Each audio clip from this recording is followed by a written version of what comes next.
अस्सलाम वालेकुम वरहमतुल्लाहि वबरकातुहू। हर दिन जब सूरज तलू होता है तो फरिश्ता ऐलान करता है कि जो नेक काम करना है वो कर लो।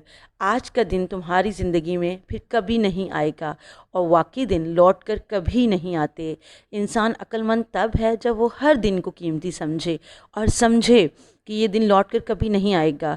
ज़िंदगी का हर दिन कीमती है और अल्लाह का शुक्र अदा करना चाहिए कि उसने हमें एक नया दिन अता फ़रमाया। तो आए हम आज की तस्बीहात शुरू करते हैं। तहज्जुद के नवाफिल अदा करने हैं, वो आप 2, 4, 6, 8, 10, 12 जितने आपके पास टाइम हो और जितना आप पढ़ सकते हो उतना आप तहज्जुद के नवाफिल अदा करें। फिर आपने सहरी करने से 10 मिनट पहले सूरह माइदा की आयत नंबर 114 की तिलावत करनी है। फजर की नमाज के बाद कुरान की तिलावत ज़रूर करें और सूरह फतह पढ़ें और फिर बाद नमाज ज़ोहर इस्तग़फ़ार की एक तस्बीह करें और असर की नमाज के बाद कोई सा भी दरूद शरीफ पढ़ें। असर का टाइम बड़ा फजीलत वाला टाइम होता है। कोशिश करें कि इस टाइम को ज़ाया ना करें बल्कि कोई भी काम करते हुए दुरूद शरीफ पढ़ते रहें। और फिर आपने मगरिब की नमाज से पहले 10 मिनट पहले सूरह माइदा की आयत नंबर 114 की तिलावत करनी है और फिर मगरिब की नमाज के बाद दुआए करब कह लें, आप इसको परेशानी कह लें, एटलीस्ट 7 टाइम पढ़नी है। 17 टाइम, नॉट 7 टाइम, 17 टाइम आपने पढ़नी है, 17 दफ़ा। ये एटलीस्ट है, आप इससे ज़्यादा भी पढ़ सकते हैं। और दुआ ये है, ला इलाहा इल्ला अंता सुब्हानका इन्नी कुन्तु मिनज़ ज़ालिमीन। तेरे सिवा कोई माबूद नहीं, तेरी ज़ात हर किस्म के ऐब और नुक्स से पाक है, बेशक मैं जुल्म करने वालों में से हूँ। और फिर आपने इशा की नमाज के बाद सूरह अल इमरान की आयत नंबर 26-26 को एटलीस्ट कम अज़ कम 40 मरतबा पढ़ना है। और फिर इसके बाद हम आज के ज़िक्र की तरफ आते हैं।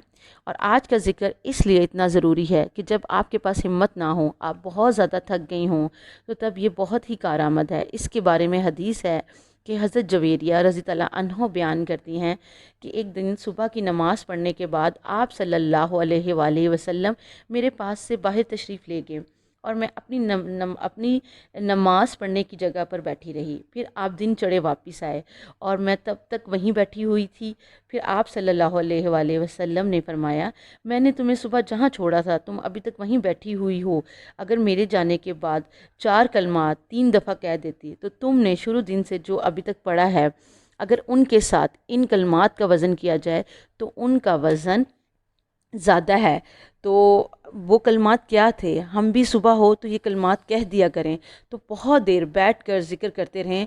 तो उसकी जगह इन कलमात को अगर हम 3 दफ़ा कह देते हैं तो इनका वज़न सारा सुबह से लेके उस टाइम तक की इबादत से ज़्यादा होगा।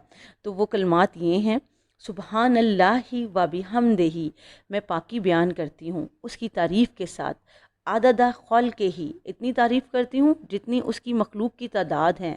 आप देखें कि उसकी मखलूक को कौन गिन सकता है? हम तो ये भी नहीं जानते कि उसकी मखलूक है कितनी। वरिज़ा नफ्स से ही, और उसकी रज़ा के मुताबिक जैसे वो राज़ी हो जाए।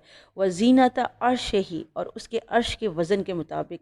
सुबहान अल्लाह, उसके अर्श का वज़न क्या होगा? हमारी तो अक्ल भी वहाँ तक नहीं पहुँचती। व मिदादा कलमात ही, और उसके कलमात की तादाद के मुताबिक। ये ज़िक्र बहुत ही कारआमद है। वो लोग जो बहुत बूढ़े हो जाते हैं उनके लिए उठना बैठना और ज़्यादा इबादत करना मुश्किल हो जाता है, तो वो ये ज़िक्र पढ़ लिया करें। बाकी हम सब भी इन कलमात को पढ़ें और ज़्यादा से ज़्यादा नेकियां कमाने की कोशिश करें। आमीन सुम आमीन।